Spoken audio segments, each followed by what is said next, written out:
Welcome back, Purrfect peeps, to Purrfect.dev. Today we are talking about bringing the Jamstack together with TinaCMS. And to talk about that, we have James Perkins. Hey, James, how's it going? Hey, thanks for having me on. Really appreciate it. Nice to have you. Thanks for coming out. Anytime. You want me back, I'll come again. Awesome. I'll hold you to that. So a little bit about James. James does a weekly Jamstack video on YouTube with a full crash course every other week. He is building a public platform called Collabstream that allows you to create, schedule, and manage collaboration with others, which, by the way, we should probably link up and figure that out because that's the hardest part of our job.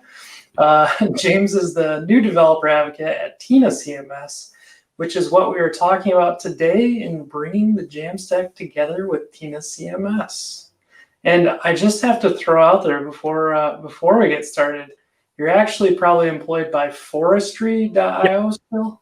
Okay. Yeah. Cool. So that's like the next iteration of what forestry was. Yep. So can you talk a little bit about you and your background and how you got started in all this? Yeah, we could talk about that. Sweet. Yeah, so I've been in the industry now since 2010. I want to say 2010, maybe even 2009. I was a self-taught Java developer. I learned Java from a terrible dry book, and it was the most boring experience of my life. But I originally wanted to be a teacher. So I'd gone to sort of college and wanted to be a teacher and realized that you guys don't pay teachers very well in the United States. So I was like, well, I don't want to do this anymore. So I just sort of transitioned from that, started to learn code, was working at a software company where I met my wife, doing customer support on the phone. So that's what we were doing. And I got my lucky break when there was an opportunity available at that company. And then that was the start of my career. I did Java development for that company, and then I moved around a few different places. I've worked for, IGT, which is the biggest lottery provider in the United States and Europe. And then I went to Plaid, which is a big fintech startup. And now I'm at Tina doing developer advocacy. Were you developing at Plaid? No, I was actually the manager of I was the manager of the developer support engineers. So they were the people that helped people get integrated with Plaid. So you live in the United States now? Yes. Or you have for a while? Yeah. I have been here. This is my 12th year. Okay. I came and I'm a green card holder. I got married to an American. My wife is from New Hampshire, and we live in North Carolina. Oh, nice. So you're stuck here, it sounds like. Yeah, pretty much. If I want to go home, I have to take her with me. So yeah, definitely stuck here, and I don't plan on going back unless something really terrible happens, I guess. Hey, if you made it through 2020, I think you'll be all right.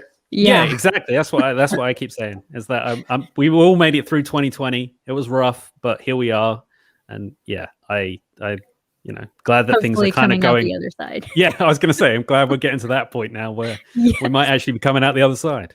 So what did that transition to developer advocate from a developer, I don't know, your manager role look like for you? Can we back up even a step before that, just for my own personal, because I'm kind of going through this. What was the change from a developer into that management role first? Yeah, that was rough.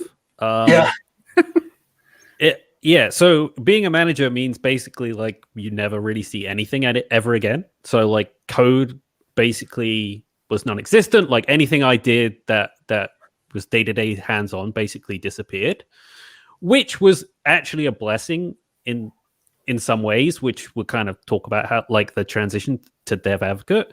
But yeah, basically everything I did every day kind of went away, and it was a lot more about like helping people, managing them. How can I help them do new things, or grow as a developer or a support engineer or whatever they wanted to do. But it was a weird transition, but it's definitely fun and challenging, and it was different than being a developer every day. Would I do it again? We'll see. Were you able to still like build yourself up and learn, or was that something on the side that you had to keep going, moving from a day-to-day developer into that management role? Yeah, so I took a different approach than probably most people, which was I was already very technical, like obviously coming from that technical background, and the other manager that managed like the West Coast was less technical and more like she was very good at other pieces of the manager role. So what I did was kept all of my technical skills and everything going on in the company just up to date all the time, which allowed me to support people in a different way. So it allowed me to support someone who maybe had a technical question and didn't know who to talk to. They could come to me, and then I could either filter to the right person or answer their question directly. So yeah, that worked out really well. I'm glad we're able to talk about this. I'm trying to go in this team lead direction. I'm a little nervous of my dev skills running away from me. So that's good to hear. So I totally cut Brittney off on her question. So that next step into developer advocate, since you were away from the code for a bit, what was that like after that? Yeah, I think so 2020 sucked for everybody, right? But for me, it was a blessing because no one could go outside, no one could do anything anymore, right? So we're all stuck inside, we're all in quarantine, we're all doing whatever. It gave me the time to actually create content on YouTube and do the other passion I had, which was teaching people. So I got to do that every week, whether it was live streams in the beginning or it was crash courses, just regular tutorials, whatever it was, which sort of I was already an advocate, but one for my own work and two for just Next.JS. Like that was basically every video on my channel is pretty much Next. Is that it's just Next.js. And so yeah, so like for me, I was just advocating for Next.js every day, and I was advocating for those sort of either products or companies that didn't really weren't shown that well in the Jamstack space. Sure. And so that kind of transitioned into doing something for Tina, which was just completely off the cuff, like, oh, this is cool, like let me use it. And then the more I used it, I was like, I gotta do a video on this, like why are people not using it? And then that led into like, hey, we've seen your video, like we'd like to chat. And then that's how it kind of led into the advocacy role.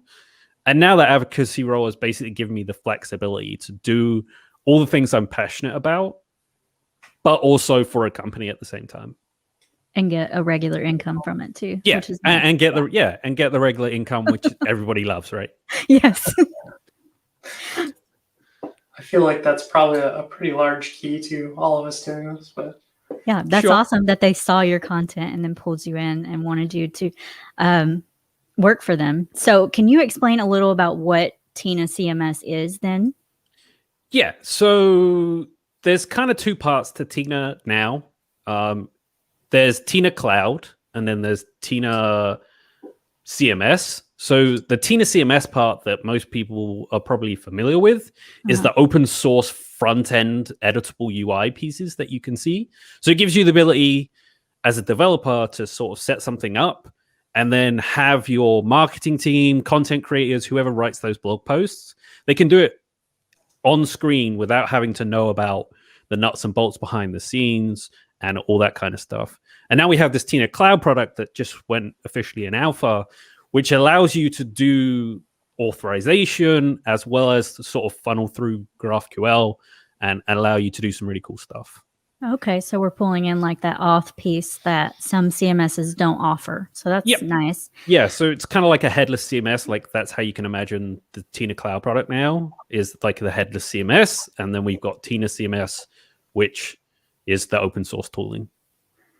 Yeah, it's kind of interesting when we talk about like TinaCMS, like the initial part of TinaCMS really wasn't a CMS at that point, right? It was basically like the UI portion to it all, but it sounds like it's kind of growing. And the reason I asked kind of initially in your kind of bio piece, if you're a part of Forestry still, all of this is kind of coming out of Forestry.io, which was more of a CMS, but now it's somewhat like rebranding and pulling the Forestry pieces in as well as handling that UI part. Is that kind of to summarize it? I guess that's one way to look at it. I think, you know, the Tina is very different than forestry in the overall picture. And the focus on the Jamstack, I think, is super important as well. Like we're really that's where we want to be. Yeah, I noticed going through the site that it says Jamstack on there, but it seems to focus on React or Next.js. Is there an ability to extend that to other Jamstack frameworks? So the original TinaCMS open source product, so not the cloud, but the TinaCMS was focused on you could do things with Gatsby, you could do things with Next.js, React, like you had the ability. But we're focusing like on a narrow but like rich path. So we're confident like once we nail like React and Next.js down, we'll be able to apply that to other frameworks and principles. Okay. But there is a reason that we sort of have picked React / Next.js to allow us to do some of the cool features that Tina has. It makes it easier for us, and then it's much better in, you know, Next.js just does a great job of staying out of the way. Like it does a lot, but it also stays out of the way so that you can do a lot of like data fetching and things like that, but there's no like hard and fast rules. Okay. So yeah, it's just we're trying to make that like focused and rich path first and get a really good experience, and then we can sort of extend it out. But having that open source allows you to basically, like, if you want to use TinaCMS and like do the open source front end editing, you can take that and extend it however you want, and then sort of do your own plugins. That's sweet. So when we talk about kind of the TinaCMS as I know it, as it has been on that UI side, can you just describe, and I could even bring it up a little bit here just for the listeners, like what UI portions that makes up and how they could integrate it into a site, how the editor experience really works? Yeah, so I guess some people may like say, is it similar to like a WYSIWYG or something like that, like those editors? So like what we do is we're trying to go with the angle of like visual editing for developers is always seen as like something that's, you know, it's either like WordPress or something like that, and it has that bad stigma behind it, right? Like, oh, gross, like you're using that. You don't need that. Like, we should be controlling the content. We should be doing it. Like, developers should be ones, and you just do it in this screen, and then we make it look pretty on the front end. So what we're doing, unlike other CMSs, is that they make, you know, you have to like log in somewhere and make those content changes, and then it shows up on the site. But with Tina, as you can see from this kind of thing here, what you can do is you can have a sidebar that contains all of those different fields on the screen. The image, for example, the title, the body of the text. Someone can just come along, click edit, change those, see it change real time on screen. And it allows them to sort of reorg the screen if they want to change where something's laid out. And it's like giving developers a nice feeling when they do visual editing for their content creators without having that like nasty feeling behind it. And like we like different from say like Wix or Squarespace is that we do it in a way that we want developers to love, allowing you to use, you know, open source pieces, which means you don't have to compromise on code quality or structure of the content. Like you can create it the way that you want, and then you can store it in Markdown or JSON, and I'll basically allow you to sort of build the best applications or websites that allows the developers to feel warm and fuzzy inside, and allow those content creators to easily be able to do something and not have to be like, okay, so I've got this blog post. Okay, I got to give it to Brittney. Brittney, can you upload this to whatever site that you're using if you're using Markdown? Okay, now I'm looking at the content and the content looks off. Like I need to change these things. And then it's like this whole thing. We want developers and content to basically work hand in hand and not have to struggle to get new content on pages. And that's why we named that podcast this Bringing the Jamstack Together, because it's like literally the best for both sides. So it's best for the developers and it's best for the people that are handling and managing the content. So it's a great thing. Does TinaCMS have to sit on top of another CMS to hold the content, or can you set up your structure in TinaCMS and do it all through there? So if you use the new Tina Cloud product, then you can actually define the full structure for each part and then use that to sort of define that sidebar that you showed there where you could edit the content. You can define all of those fields, how they act, how they work together, and allow you to do that content structure updates, and you can define everything there. Otherwise, you have to create the forms yourself using TinaCMS, like the open source. You do the same kind of idea, except from you have to define it in the code. Unlike the cloud, where you can just define like a schema type, and then we'll do the rest for you. But you can use it as open source in the code. Okay, that's awesome. I like that there's two different ways there too. It's another option for people. Yeah, so like if you have, for example, Strappy, like if you already have Strappy as your content management system, you can layer Tina over the top and allow people to edit that Strappy data in the back end. Yeah. And that person doesn't know that they're doing that.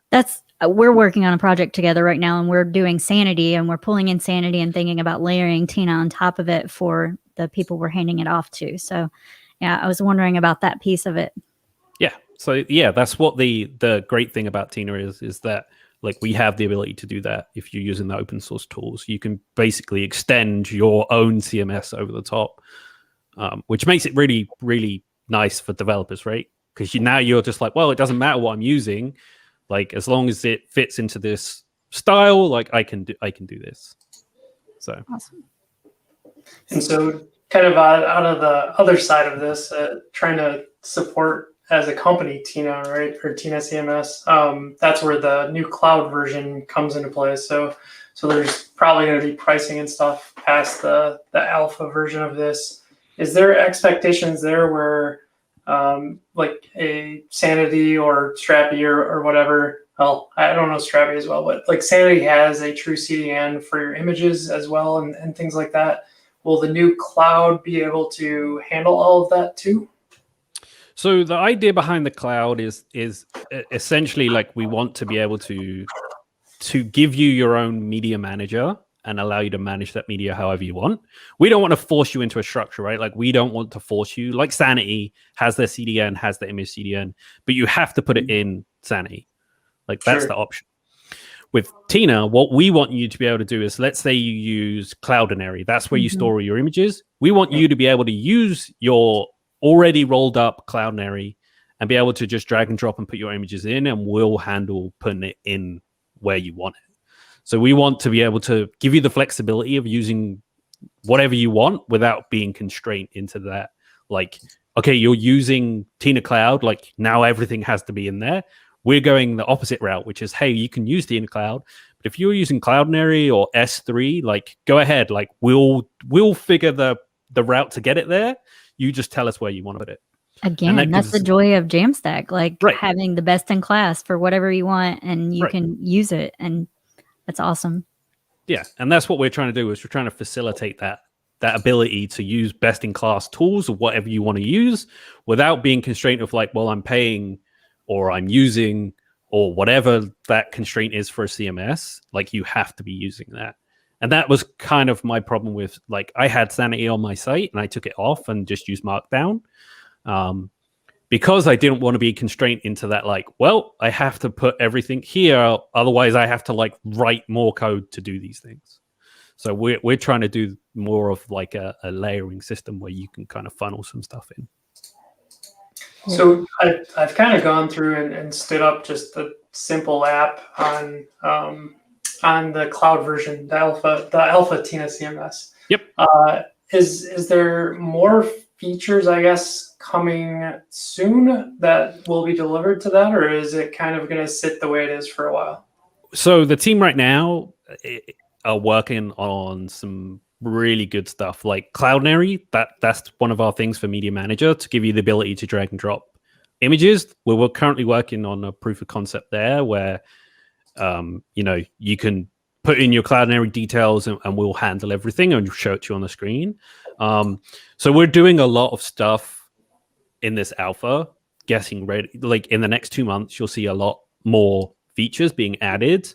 They're working on, being able to do like multi-branch or multi-user editing in a single like document at the same time. We're working on a bunch of different things to like give you more flexibility. That's why we called it an alpha, because we have the main nuts and bolts working, and there's just some things that weren't ready and we didn't feel comfortable. But our team is working on a lot of new cool features that we'll be announcing pretty quickly, including an easier way to get started using like an NPX init kind of thing. Oh, nice. That'll give you the ability to sort of spin up a base layer and then take that however you want. That's really cool. Oh, that's cool. Awesome. I'm excited. Let's put it that way. Yeah, it sounds like a really fantastic product. Yeah. So saying all of that stuff, we've talked a little bit about the developer and the other side. So it's pretty much going to be anybody, but who is the target market for like TinaCMS or Tina Cloud? Yeah, so the Tina as a whole is sort of designed for developers who want to give their editing team a good experience. So that's what we're looking for is, that's why we're kind of initially focused on Next.js sites that store content in open format files such as Markdown or JSON, and then we'll open it up to other frameworks. But the idea is that, as a developer, that your content team wants a really good experience, but you want to use the Jamstack. Like that's what you want to use. And you can use Next.js and still give them the experience that they're used to, which is kind of WordPress, right? Like if you look at WordPress as a whole, like a lot of people don't particularly like it. I think it's perfectly fine. But if you look at the way it works, you kind of see what you're typing as you're typing it and it shows up on the screen.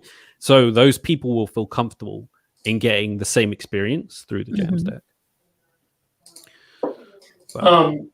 I don't know if you can reveal this or not, but when we're adding data to the cloud version of this, is this something that's like hosted on AWS in the backend? And is there more accessibility to what's happening with that data? Like what's that look like from a cloud perspective? Yeah, so I can't. Here's the reason I'm asking. I got on early with Sanity and started to stand some things up, and it crashed a few times on me completely. And they had outages, and it's working through all that stuff. But I'm just kind of curious, kind of what that roadmap might look like. Yeah, so I can't really go. One, I don't want to give you the wrong answer. That's Sure. part number one. But the way that you can sort of think about the cloud piece is that we proxy it back into your GitHub repository. Okay. Right. So when you hit save on a form, what we do is we push that change to GitHub, and like the edit is done there, and our cloud product knows what is in GitHub to show to the user. Okay. So you can sort of imagine it as like we're doing commits for you, and it just allows you to use Markdown files but still give that rich experience at the same time. So is GitHub the repo, the like single source of truth, like the main source of truth? Okay.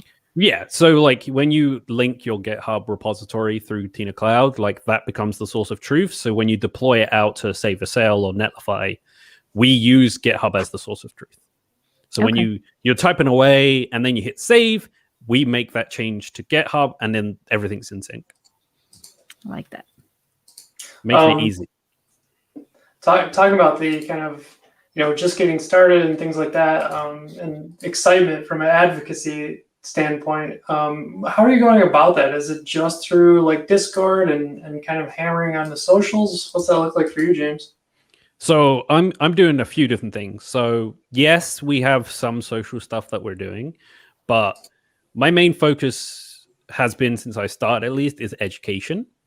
Okay. And then bringing it to people's ears and eyes. Like it's surprising how many people I've spoken to, when I took the job or in the space, in the Jamstack space, and they've been like, "Oh yeah, I've heard of them," and then that's the end of the conversation. Like there's no more to that, and it's like, well, okay, tell me what you know, tell me how you feel, tell me what you've seen. So I'm trying to do a little bit of that. And really, I'm just trying to get people aware that this tool is here, and we're not going anywhere. And we've laid the foundation with the open source tooling. How are you starting those conversations?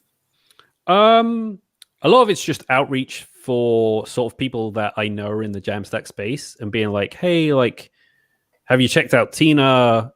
Is it on your like roadmap to check out? Like, let me know if I can help.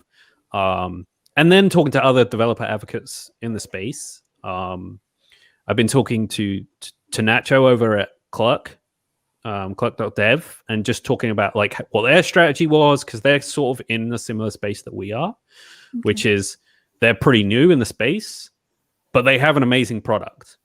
So like, how do you start those? Like, how do you do more stuff? And a lot of his is just being being there, being in the space, talking to people on social media, whether it's about Tina or anything else. Because the more you see my face, the more likely you are to either click on my Twitter profile and see, oh, Tina, what's that? And then you go down that rabbit hole, or you look at all the blog posts that I'm putting out around Tina content or videos, all those things, and people are getting excited. And then I'm doing, live streams and my own content as well. Are you doing content creation for Tina too? Mm-hmm. Like, are you building content around that? Yep. So I'm doing videos and blog posts at the same time. So I just released a video, I think last week, which was on getting started with the Tina Cloud starter on their YouTube channel. Okay. And then I have another video coming out, which may come out before this episode. I don't know when it's going to go live, but I'm doing one on getting started with defining the schema that helps you build those forms. So yeah, I'll be creating content for them, educational wise, helping them with guides and docs and all that stuff that developers need. And then also being around in the Discord that we have for Tina. And then on the side, doing my own live streams and stuff on my own channels to sort of build up. Yeah, I saw you had a Svelte course or crash course come out. I'm very excited. I want to see the extended version of Tina in Svelte. Yeah, so like we've talked about like what frameworks we want to add and support and things like that. So like definitely they're on our radar. Svelte kit. Awesome. Yeah.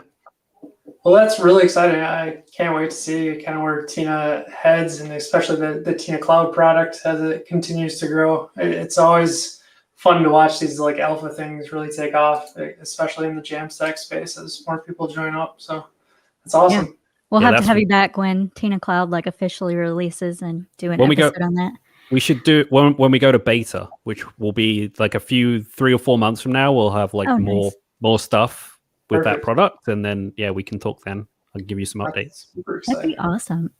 In your introduction, we talked a little bit about Collabstream, and I just want to know more about Collabstream. If you can talk about that.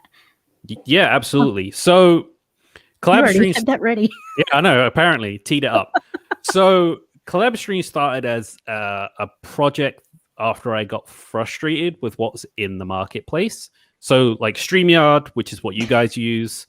Which it does its job, right? Like it does a job and it does it reasonably okay. Then there's others out there like Restream and Melanap and a bunch of different ones. They all sort of do the same thing, which is, hey, like you can live stream from your web browser and you can have people come in. And that's the end of their pitch, which is fine, except from when you start to struggle with things like developers who want to collaborate together. And a prime example of that is sort of StreamYard, which is in this current setup that we're looking at right now, we've got 3 people on the left and then the screen on the right. But sometimes that's not what you actually want. And you start to struggle with layouts and trying to get everything set perfectly the way that you want it. So the way that Collabstream is built, and it's still kind of early, I have like the video working and collaborations and joins and rooms and a bunch of other stuff. But what the idea is that you can customize the layout however you want, giving you the ability to do whatever you want with your collaboration through live streams.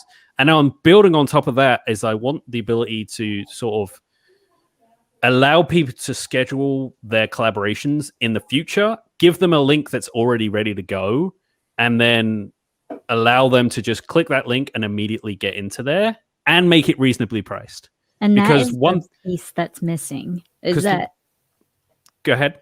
That calendar link is the piece that's missing, like being able to like sync everyone's calendars together and figure that piece out is so hard. Right. Yeah, and like you guys do sort of the same thing as me, which is we use Calendly, and then you like put that, and then you have to like remember to put a link somewhere so that someone knows where they're going, and it's just annoying and frustrating for everybody. And like one of the biggest things that frustrated me was the price in general. It's so expensive. If you want to stream in 1080p, like some of these people are charging $40 a month just to be able to stream in 1080p to your Twitch or to your YouTube or wherever. It's expensive. Like, what kind of developer has $40 a month just to pay for their live streaming, like, and being able to collaborate with a friend easily? Yeah. So what I did there was sort of say, you know, I'm not going to charge an extortionate amount of money. I looked at the pricing through Twilio because that's what I'm using for my video. And the inside scoop is these people are just outrageously charging over the top for things that don't cost a lot of money. So yeah, the theory is that what I offer will always be a lot lower than most people's pricing. Nice. Fingers crossed. Yeah, that's awesome. Can't wait to see it come out. If you get that scheduling thing figured out, let me know. Yeah, I'll let you know. You'll be the first on the list. Well, I think this is a good segue into our Purrfect Picks, since I have the screen share all queued up, and I think you are first, James. Oh, yes. You wanna go with yours? Yes. So my first pick is Clerk, which I talked about previously. So they're doing like user authentication and user management in the Jamstack space. I've done a couple of videos on them, but it's just super, super nice to play with. Essentially, you get the UI is built for you. Like the UI is available, even if you're doing everything locally inside without redirecting to their URLs. It's yeah, so you can basically self-mount those components and they look like what they do regardless. It's really good. They offer user profiles, user profile switching, security management, all that kind of stuff. And it's definitely my top pick. If you're looking for authentication in Next.js, like 10 out of 10, definitely check it out. And they're adding new features, like they're talking about doing Firebase, so you can hook Clerk into Firebase. So if you have Firebase like Firestore or whatever, then you can use that. I'm actually talking to their team. I took their team on this past weekend about, hey, like when's that coming? And they sent me the proof of concept and everything. So they're working on that right now. So hey, let's talk after and see if we can get them on the pod. Yeah, I've got the contact, so let me know. Yep, for sure. Can you use like Google sign up and like other signups with that? Yeah. So it has the ability to use Google Auth. The last time I used it, Google Auth was available right out of the box. So just sign in with your Google account. I know they were adding more. They move so quickly over there that I can barely keep up. But yeah, they definitely have Google Auth as social sign-ins. That's awesome. Awesome. Yeah. And your second pick? Yeah, my second pick. This thing is amazing. Okay, so just recently we ended up we wanted to get like a bike of some nature, like Peloton or something right? So Peloton is, I don't know, a gajillion dollars. Too expensive. Too expensive. So, being both my wife and I really worked in tech for a long time, so we're pretty techie. So we ended up buying this Proform Carbon CX for $599, and it came with like a year subscription to their service, which is like another $300 or $400. And you just bring your own tablet, so it works exactly like a Peloton. Same idea. You can even use the Peloton app with it. And it was like, a third of the price.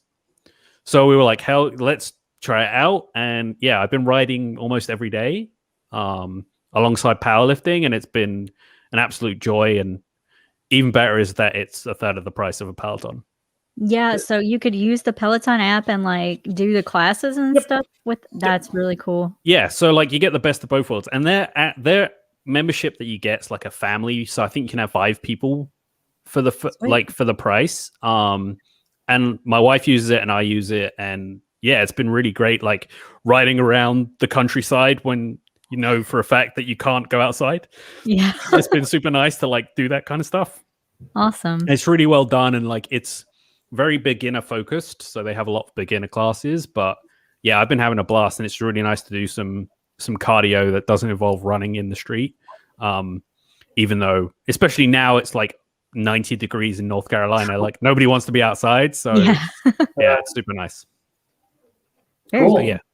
Don't you guys ever like wish when they had these? It's not like these people that look ridiculous. Like yeah, so that's the only good thing about the Proform is if you do the actual ride outside classes, it's just a guy on a bike or a lady on a bike. So they don't look ridiculous. It's just them and they're like on their bike with like, you know, their lycra top on or whatever. So they're like pretty normal, and you get they have some really interesting stories.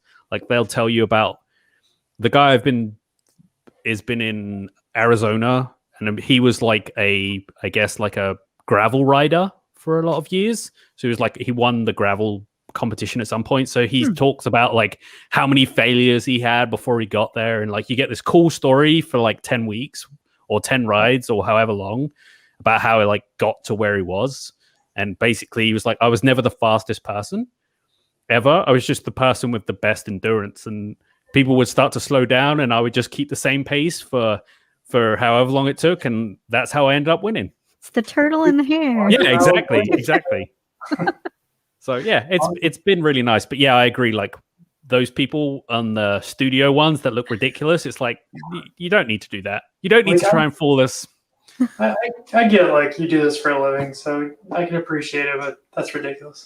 Anyways, Brittney, I think your pick is related to maybe. Maybe somebody we recognize there. Oh, look, it's me.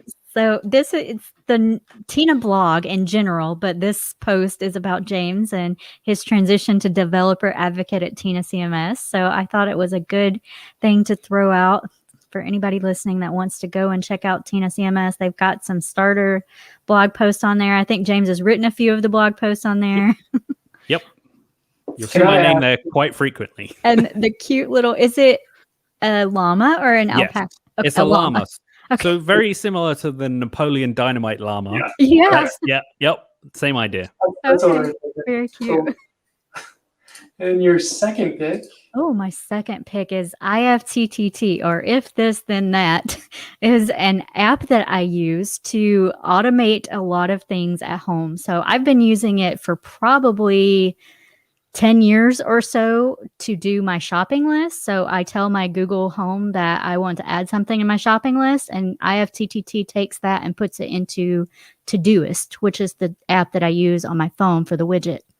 So now I have been able to set up they call them recipes, and I set up one for Google Home, and I took an inventory of everything in my deep freezer in the basement, because I always go to the store and I forget what's in there. And then I buy like 4 more packs of broccoli, and then I had 4 packs already. So I set up an inventory of everything in my deep freezer, and now I can either tell it to add or remove things from my Todoist inventory list just to Google Home, and it just takes care of it. I feel like you need to be able to like scan in and check out of your deep freezer. Yeah, I need one of those smart deep freezers, or like, I don't know. So I used to use If This Then That, and then they went to their new charging plan, and I was like, yeah, you can only do 3 recipes for free, which kind of sucks, but I don't know. I only use 3, so. Cool. No, I still like the product, so it's awesome. My first pick is the Chrome 91 update, which you're probably going to be past after this comes out, because the way they go through updates is amazing. But what came out in this one was File System Access API, which I find incredible. Like the further we get with these browsers, like coming into the OS, is just insane in my mind. It's going to probably create vulnerabilities as we go along, but I think it's amazingly powerful that we can start writing more and more things on the web that can access OS stuff. So that is the first part of it. The second part, and what is more impressive, if you ask me, is this 23% faster. So they tweaked the V8 engine, and you can read all about it in this blog, but that is incredible. As we all know, like Chrome is a memory hog and all those fun things, but if you can like speed it up and save that many years worth of JavaScript processing time, I think it's a huge thing. So check out Sparkplug and all that fun part that came out in 91. Fantastic. I wonder, like, am I there yet? I think I am. Let's see. Yeah, totally. Cool. And I'm on the M1, so it's built for the M1 now. Oh yeah. Look at you. He's fancy. Right? Fantastic. Second pick, I've really been interested. My son's a huge gamer, and I'm always telling him, let's build this, let's build that, let's write this JavaScript thing. And I finally was like, man, I really want to get into Flutter. Maybe this is a good opportunity. So started checking out Flame gaming engine for Flutter. Still not convinced I can go down this path fully. I'm not a mobile developer, but I'm curious how far you can go with it on the web. So definitely check this out if you're interested at all in Flutter and Dart and looking to write some games. So Sweet. That's my final pick. Cool. Well, thanks so much, James, for coming on. Really appreciate it. Again, it sounds like we'll have to have you on a few more times as Tina continues to grow. Definitely. That's great. And congrats on the new gig. Thank you. I appreciate it. It's been a wild ride. For sure. Cool. Thank you for joining. Thanks, guys. Thanks. Bye. See ya.